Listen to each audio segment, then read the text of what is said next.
So yesterday I did something really stupid. I went to live stream what I'm going to do today, and something was going weird with my OBS software. It either said it was streaming, but it wasn't.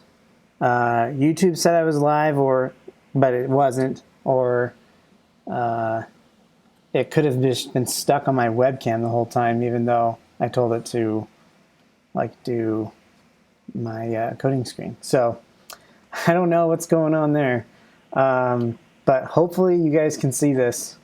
And I have been tweaking my quality settings on OBS to try and get the right settings for streaming. So if you guys see quality problems or anything like that, let me know. So yeah, I want to talk a little bit about useEffect today. There's some things that I've been working on recently that have required some advanced change detection techniques. So let's just set up, let me make this a little bigger for you guys. I just want to set up a little example here really quick. We're going to do a count with some state. Use state, we'll start at 0. And then we're going to do another count right here, count 2, set count 2. We're going to do a button, and we're going to put count 1, count 1. Then we're going to do on click. We're going to set count 1 to increment it. Let's just put that in here. Set count to increment it. So count 2, count 2. All right. So as you can see, both of these are incrementing just fine. What if? So the easiest way to illustrate some side effects here with React useEffect. If you don't know about useEffect yet, you should. But if you don't, useEffect is a React hook for synchronizing side effects with state. So if we wanted to log something, logging could technically be a side effect here. If we want to log something every time count 1 changes, in fact, it's funny, if I just want to console log count 1, you'll see I'm already getting, actually that's, yeah, right there. So now if we put count 1 inside of this dependency array, which is the second argument to the useEffect function, every time count 1 changes, it's going to log. So if we do that, it logs. Every time we change count 2, it's not logging, right? But if we wanted to log both count 1 and count 2, every time that they change, we just add count 2 to this dependency array. And every single time count 1 or count 2 changes, it's going to log now. This is fantastic. What if we wanted to show count 1 times count 2? We could easily do that as well. But here's a situation I run into all the time. And maybe you guys have run into it as well. But basically we want to use this as change. But if we still wanted to use count 2 in this effect, the latest value or something like that, then we run into this error that's like, hey, well, it's an ESLint warning that says useEffect has a missing dependency of count 2. Now, the ESLint exhaustive-deps plugin is fantastic. You should be using it, and if you're not, you are. It's a pitfall. Kent C. Dodds talks about it in one of his videos or articles, right? It's a pitfall. You should be using this. You should be using this plugin because it's going to save you a lot of hassle, a lot of heartache and pain, because you're going to think you're synchronizing your side effects with the right state, but you're not. So really, to satisfy this lint rule, we would have to add count 2 here, but now our side effect is firing every single time count 2 changes as well. Let's say we don't want that. We're getting this error. How do we get past that, right? Well, your first inclination is going to be to do this. ESLint disable next line. Because basically you're saying, I know better than this lint rule, right? I know what's happening. So we change count 1, great. Change count 2, nothing happens. Count 1 changes and things are happening, right? It's like, no, I know better than this lint rule, and I know when things are changing, when they need to sync up, right? But now you run into something else where, oh, you know what? We want to use some other dependency of like count 3 or something. You put that in there, right? Like this. And you're like, oh, but I do want count 3 to trigger the change, but it's not warning you. Like, you could easily add dependencies inside of this effect, and because you've disabled the lint rule, it's not going to bark at you. It's going to just let you do whatever you want, and that's dangerous because we shouldn't be just doing whatever we want, right? So a way around that, the first way around that is to not disable it, but instead satisfy the missing dependency problem. Now, the way to do that is to use a ref, because effects, right, and their dependencies have special lint rules when it comes to React refs. So if we make a count to ref here, and we're just going to call it React use ref. Okay. Count to ref current. Okay, so you get the current value from the ref. And then down here, instead of set count to, since it's mutable, we can just say current plus plus. And this would be ref count to dot current. Okay, so this is the first way around it. I mean, at least the first way that you might think to get around this. Okay, so count 1 is increasing. We increase count 2. Wait a second.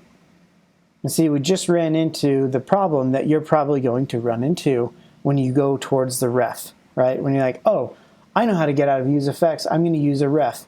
Well, now that we have changed our count to be a ref, just to get out of this change detection ESLint problem that we're seeing, okay, now our UI isn't updating when we increment it. In fact, I'm updating like this count to a ton. Nothing's happening because we're not setting state. The ref is just mutating. We hit count 1, increment 1 time, and everything updates, right? That's ridiculous. We should not be doing that either. So like, what's a dev supposed to do? Well, this is the escape hatch right here. You want to keep your state. If you have something that's going to affect your UI and its state, and you want your UI to stay in sync, I suggest keeping it in state or a reducer, right? But if you want to bail out of this change detection, still make the ref, but keep it. We're going to mix the ref with the state. So what we're going to do is we're going to say count to ref.current equals count to. Now, what that means is that every single time that this component renders, it's going to update this count to ref current with the current state that count to is in, right? And now, instead of using count to, right here, we can use the ref, which lets us bail out of this change detection ESLint warning, right, that says we're not using deps. In fact, even if we were to put count to ref in here, it wouldn't make a difference because count to ref is never really changing. But it doesn't even tell us that we need it in there. So now you can see that as we increment our count to, our UI is actually updating. That's exactly what we want, but it's not triggering the change detection. When we increment count 1, it triggers the change detection, but we get to use the latest value of count ref 2. So useEffect is super powerful. Honestly, the best way to write your effects is to avoid refs entirely, right? If we truly could get away, if we're using count to ref, to be true to what this application is supposed to do, we would want to include count to inside of this effect, so that anytime any of the dependencies of this effect change, it's updating.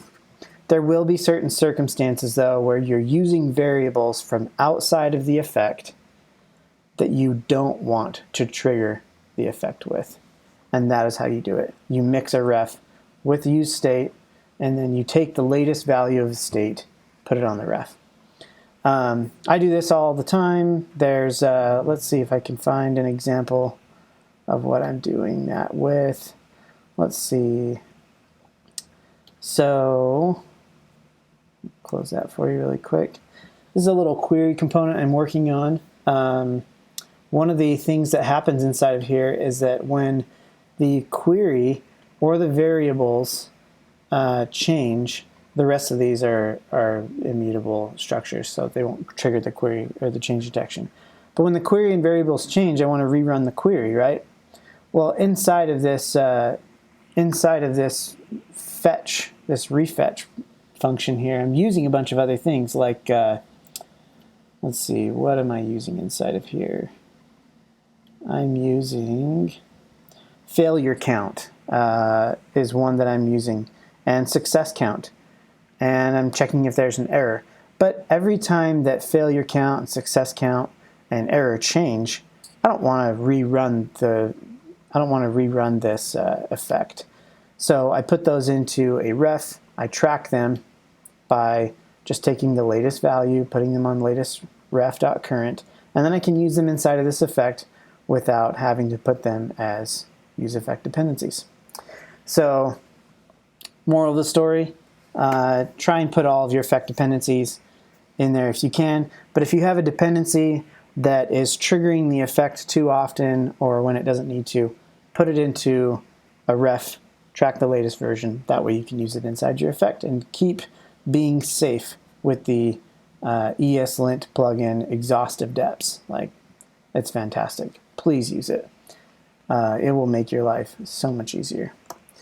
So let's see, one last thing. I have been working on React Table quite a bit. So if you haven't tried React Table, you should go check it out. It's a great library for building tables and data grids in React. It's actually just a hook, and you get to render your table however you want.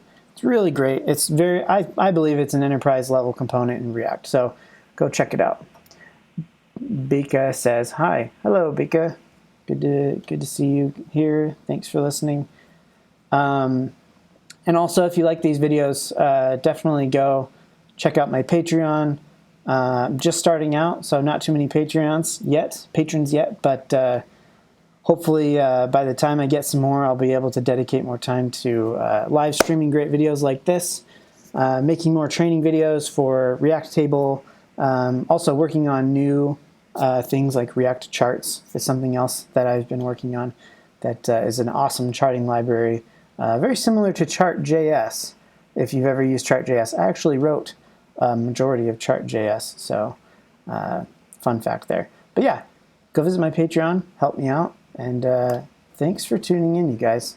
I really appreciate it. We'll see you later.